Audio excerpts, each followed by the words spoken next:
사교육업체에서 돈을 받고 문제를 판 교사 297명이 감사를 받게 됐습니다. 5년 동안 무려 4억 8천만 원을 벌어들인 교사도 있었습니다. 대부분 수도권 대형 입시학원에 문제를 팔아왔는데요. 취재기자 연결해 처벌 가능성 등 자세한 내용 짚어보겠습니다. 김연아 기자. 네, 사회정책부입니다. 교사들이 학원에 문제를 팔기도 한다, 이런 소문이 있긴 했습니다만 자진 신고만 받았는데도 무려 297명이었다고요? 네, 지난달 교육부가 자진 신고 기간 운영 방침을 밝혔을 때만 해도 신고한다고 처벌을 완화해주는 것도 아닌데 얼마나 많이 신고하겠느냐는 회의론마저 나왔는데 뚜껑을 열어보니 결과는 충격적이었습니다. 교사 297명이 학원에서 돈을 받고 문제를 팔거나 교재를 만들었다고 신고한 건데요.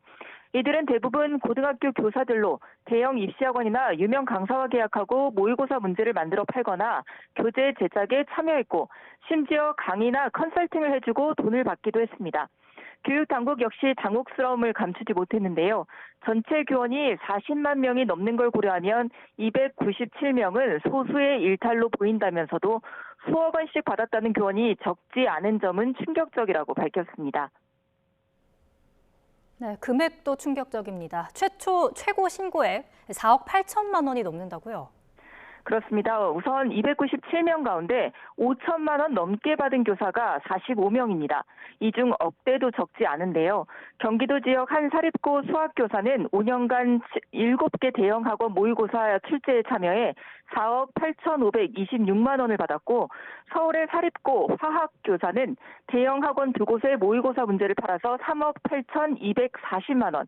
역시 서울의 공립고 지리교사는 5개 학원의 문제를 팔아서 4년 11개월, 거의 5년인데 이 기간 동안 3억 55만 원을 챙겼습니다.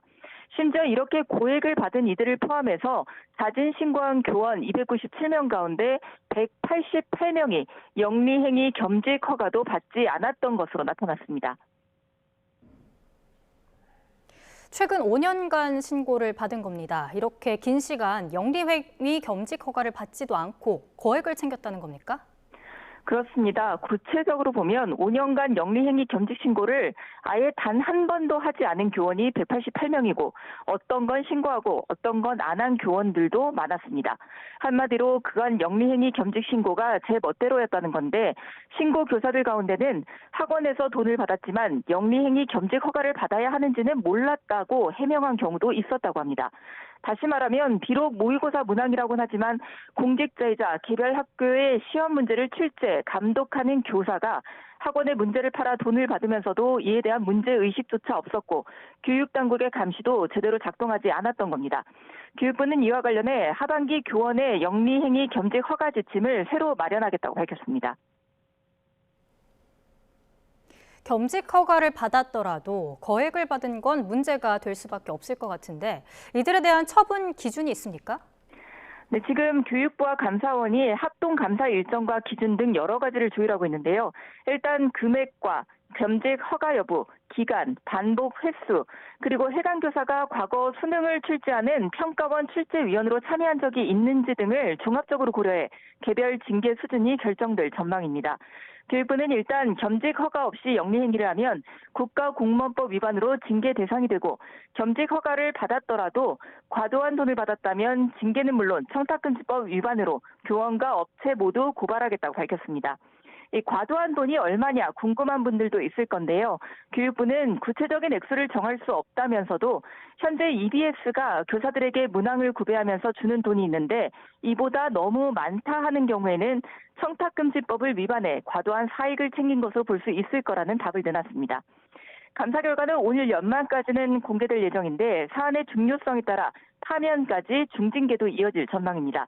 다만 이들이 받은 돈은 공금 유용이 아니라 사적 계약에 따라 받은 거라서 따로 회수하기는 어려울 거라고 교육부는 밝혔습니다. 사교육 카르텔, 부조리의 실체가 점점 드러나는 모습인데요. 그렇다면 이번에 자진 신고하지 않은 교사들 어떻게 됩니까? 이번 사안에 대해서 교육부는 교사가 사교육 입시 업체와 연계된 영리 활동을 해 사실상 학생들을 사교육으로 내몰리게 하는 것으로 엄중 조치 방침을 거듭 밝혔습니다. 때문에 영리 행위를 자진 신고했다고 징계를 경감하진 않지만 이번에 신고하지 않았다가 이후에 적발되면 그 고의성을 물어서 더욱 엄하게 처벌할 거라고 강조했습니다. 교원과 사교육 업체가 유착관계 등 사교육 카르텔 관련 신고센터가 계속 운영되고 있고 경찰은 모의고사 출제, 교사 명단을 확보한 데다 국세청이 대형 입시학원과 유명 강사들에 대한 세무조사를 진행하고 여기에 감사원까지 나서면서 사교육 카르텔 관련 수사는 더욱 확대될 수 있습니다. 특히 앞서 국세청 세무조사 과정에서 학원에서 5천만 원 이상 받은 교사만 130명이 넘는 것으로 전해지기도 했는데요. 이번에 신고한 교사 가운데 5천만 원 이상 수령자는 45명이라서 감사와 수사 대상자가 더욱 늘어날 가능성이 큽니다. 지금까지 사회정책부에서 YTN 김연아입니다.